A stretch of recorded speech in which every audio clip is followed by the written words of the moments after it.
দেখতে পাচ্ছেন যে আমি একটা দোকানের ভিতরে বসে আছি। তো বাংলাদেশের প্রায় প্রত্যেক ব্যক্তি চা পান করে, খুবই কম সংখ্যক লোক যে আছে চা পান করে না।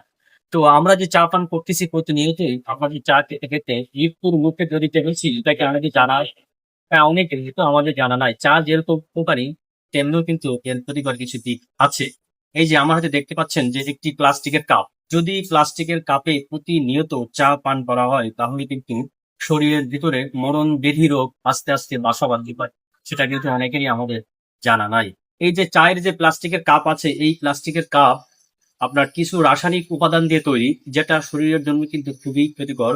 যদি চা পান করতে করতে যদি গরম চায়ের সংস্পর্শে যে কয়েকটি রাসায়নিক উপাদান দিয়ে এই প্লাস্টিকের কাপ তৈরি হয়, সেই রাসায়নিক উপাদান যদি চায়ের সংমিশ্রণে অর্থাৎ চায়ের সাথে মিশে গিয়ে যদি আমাদের পেটের ভিতরে যায়, তাহলে কিন্তু আমাদের মারাত্মক ক্ষতি হতে পারে।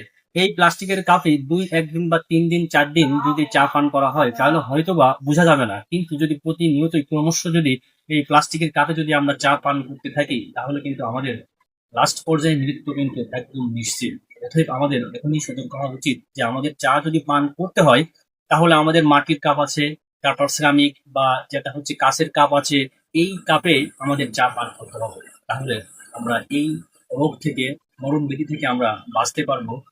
যদি প্লাস্টিকের কাপে চা পান করি, যে ক্ষতিটা হবে ওই কাপে চা পান করলে, অর্থাৎ মাটির কাপে বা শ্রামিকের কাপে চা পান করলে এই ক্ষতিটা আমাদের হবে না।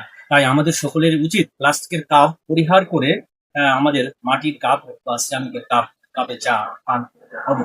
আর অনেক দোকানে গেলে এখন দেখা যায় যে প্রায় কিন্তু ওয়ান টাইম হিসাবে এই প্লাস্টিকের কাপে আমাদেরকে চা দেয়, আমরা না বুঝেই সেটা কিন্তু পান করে ফেলি। আমাদের এর থেকে আমাদের বেরিয়ে আসতে হবে। সবাই ভালো থাকবেন, সুস্থ থাকবেন। ধন্যবাদ সকলকে।